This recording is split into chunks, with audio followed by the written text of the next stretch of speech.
یونس علیہ السلام ایک بستی کی طرف نبی بنا کر بھیجے گئے. اس بستی کا نام تھا نینوا. اس کی آبادی تقریباً 1,00,000 تھی. 1,00,000 انسان وہاں رہتے تھے یا اس سے کچھ زیادہ رہتے تھے. یونس علیہ السلام نے ان کو اللہ کا پیغام سنایا, ان کو دعوت دی, لیکن ان کی سمجھ میں نہیں آئی. عام طور سے انسان کا مزاج یہ ہے کہ عام طور سے محبت سے وہ کم سمجھتا ہے, حالات سے زیادہ سمجھتا ہے. پریشانیاں آ جائیں, حالات آ جائیں, تکلیفیں آ جائیں, جوان بیٹا مر جائے, جوان بیوی مر جائے, ایک دم دیوالیہ ہو جائے, تو ایک دم مسجد میں آنا شروع کر دے گا.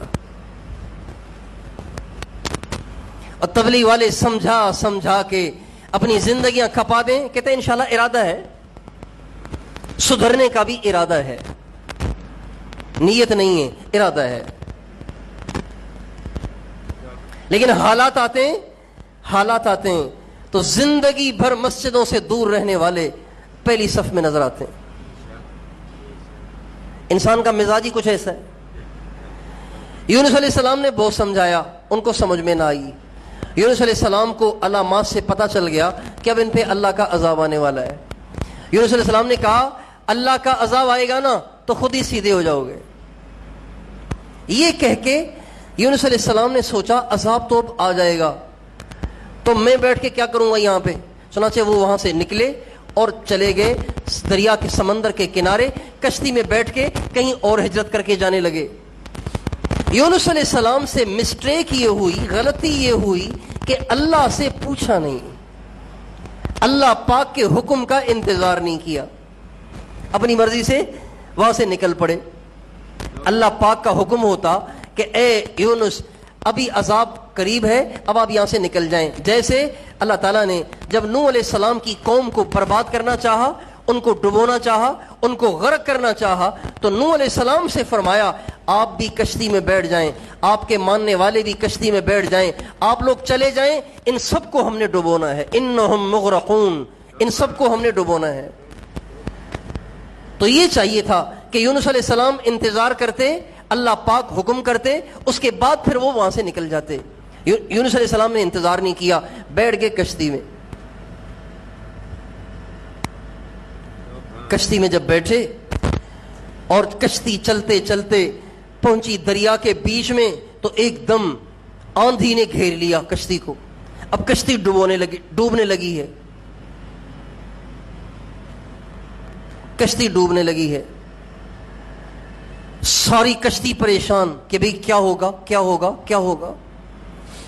تو کشتی کا جو ملاح تھا جو کشتی چلا رہا تھا, وہ کوئی بہت بڑا اللہ والا تھا.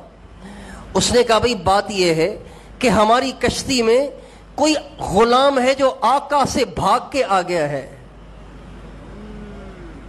ہماری کشتی میں کوئی غلام ہے جو اپنے آقا سے بغیر اجازت کے بھاگ کے آ گیا ہے. وہ نہیں اترے گا تو ساری کشتی ڈوب جائے گی, اس لیے سارے کے سارے اپنے گریبان میں جھانکو, جو تم میں سے آقا سے بھاگا ہوا ہو وہ مہربانی کر کے خود چھلانگ مار کے اتر جائے, وہ ایک ڈوبے ورنہ ساری ڈوبیں گے. اب کون کہے گا کہ میں بھاگا ہوا ہوں؟ کوئی بھی نہیں کہے گا. چنانچہ کشتی والوں نے کہا بھائی قرآن اندازی کر لو, قرے میں جس کا نام آئے اس کو پکڑ کے پھینک دو. قرآن اندازی کی گئی. ایک دفعہ قرآن اندازی کی گئی, نام نکلا حضرت یونس علیہ السلام کا. جب ان کا نام نکلا تو نبی کے چہرے پہ تو بڑا نور ہوتا ہے نا, نبی کا چہرہ تو بڑا عجیب ہوتا ہے. تو سب نے کہا بھئی یہ تو بڑے نیک آدمی لگ رہے ہیں, یہ کیسے ہوں گے؟ نہیں, دوبارہ کرو. دوبارہ قرآن اندازی کی گئی تو دوبارہ نام یونس علیہ السلام کا نکل آیا. سب نے کہا بھئی یہ غلط ہے, پھر کرو. تیسری دفعہ پھر کیا تو پھر حضرت یونس علیہ السلام کا نام آ گیا. تو یونس علیہ السلام کہنے لگے بھائیو تم مجھے کب تک بچاؤ گے, مجھے پتا ہے میں ہی غلام ہوں آقا کا بھاگا ہوا. یہ کہہ کے خود ہی چھلانگ مار دی سمندر میں. جو ہی سمندر میں چھلانگ ماری تو ایک بہت بڑی مچھلی یونس علیہ السلام کے انتظار میں منہ پھاڑے بیٹھی ہوئی تھی. جو ہی حضرت یونس علیہ السلام نے چھلانگ ماری, اس مچھلی نے یونس علیہ السلام کو اپنے اندر لے لیا. اب یہ بھی ہو سکتا تھا کہ وہ یونس علیہ السلام کو چبا چبا کے پھر اندر نگلتی. اس نے چبایا نہیں, یوں ہی اس نے نگل دیا.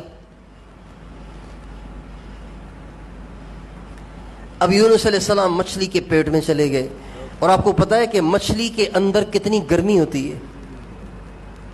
مچھلی کے اندر شدید گرمی ہوتی ہے. جب مچھلی کھاتے ہیں نا تو اس کے بعد پیاس لگتی ہے کہ نہیں لگتی؟ کیوں لگتی ہے؟ کہ مچھلی گرم ہے, مچھلی کے اندر گرمی ہے. غذاؤں میں گرم ترین غذا وہ مچھلی ہے.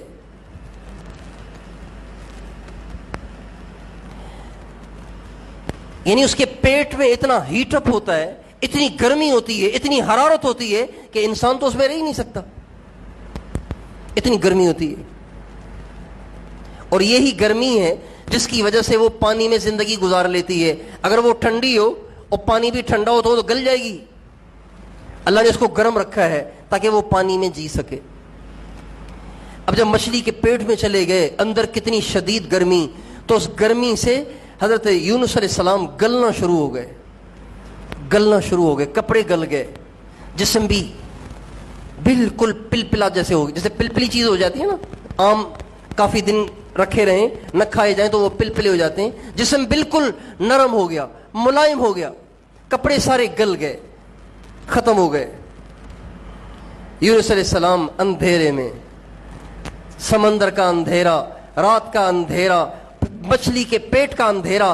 اللہ فرماتے ہیں فنادا فی الظلمات, جب حضرت یونس علیہ السلام 3 اندھیروں میں آئے, مچھلی کا اندھیرا, پانی کا اندھیرا, رات کا اندھیرا, مچھلی کے پیٹ کا اندھیرا, 3 اندھیروں میں یونس علیہ السلام نے ہمیں پکارا. ہمارے کیا کہنے کہ 3 اندھیروں میں سے ہم نے ان کی پکار کو سنا, اور پکارا کیا؟ لا الہ الا انت سبحانک انی کنت من الظالمین. اے اللہ تیرے سوا کوئی نہیں ہے, بس تیری ہی ماننی چاہیے, تیرے ہی سامنے جھکنا چاہیے, معاف کر دے, مجھ سے بڑا ظلم ہو گیا. اپنی غلطی کا اقرار کر لیا. جو ہی یونس علیہ السلام نے لا الہ الا انت سبحانک انی کنت من الظالمین کا ورد کیا, اللہ پاک نے مچھلی کو حکم کیا, مچھلی ایک دم کنارے پہ آئی اور اس نے یونس علیہ السلام کو اگل کے باہر پھینک دیا. استغفار کی برکت سے اللہ تعالیٰ نے یونس علیہ السلام کو اتنی ہلاکتوں میں سے نجات عطا فرمائی, استغفار کی برکت سے. یہ استغفار اتنی بڑی دولت ہے.